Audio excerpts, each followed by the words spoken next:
Three little engines lived in their own little shed on their own little railway. Duke was brown, Falcon blue, and Stuart green. Duke was the oldest.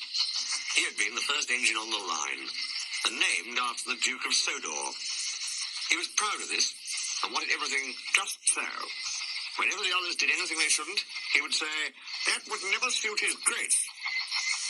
Other engines came and went, but Duke outlasted them all. Stuart and Falcon used to call him Grandpuff. Duke was fond of them and tried to keep them in order. They were fond of him too, as he was so wise and kind, but they did get tired of hearing about his grace. Sometimes they would wink at each other and chant solemnly, "Engines come and engines go, Grandpuff goes on forever." "You impertinent scallywags," Duke would say indignantly. "Whatever are young engines coming to nowadays? Never mind, Grandpuff, we're only young once. Well, you'd better mind, unless you want to end up like number 2.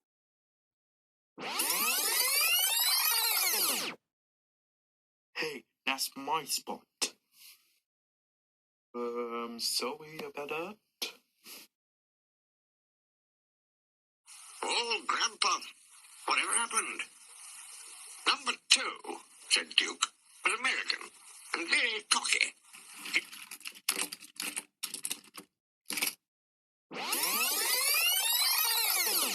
Hey, you're not even in the books.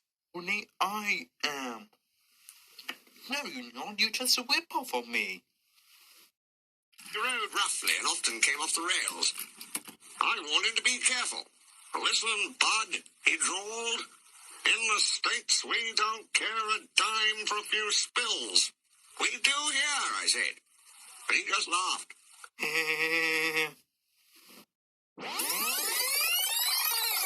Hey, that's my yacht. The whip-off version of me. But he didn't laugh when the manager took away his wheels and said he was going to make him useful at last. Why? What did he do? He turned him into a pumping engine. That's what. He's still there, behind our shed. Stuart and Falcon were unusually good for several days. Stuart and Falcon became useful engines, and all three were happy together for many years. But hard times came, the mines closed one by one, and the engines had little to do. At last their line was closed, and people came to buy the engines. "We'll take Stuart and Falcon," they said. But no one wanted Duke. They thought him too old. "Cheer up, Grandpuff," called Stuart as they went away. "We'll find a nice railway, and then you can come and keep us in order." They all laughed bravely, but not one of them thought it would ever come true. Duke's driver and fireman oiled and greased him.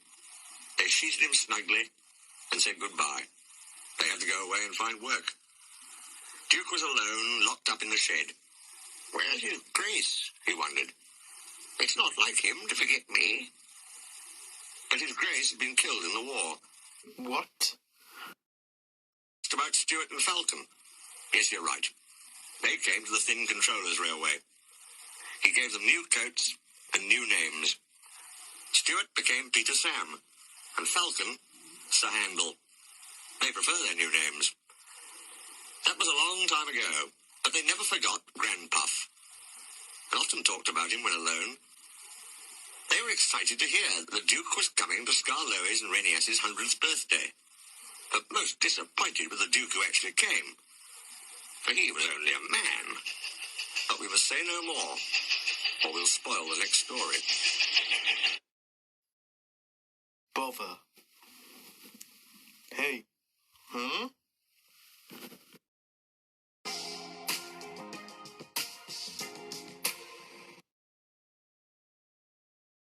I thought you were locked up in the shed. Yeah, this is just a remake.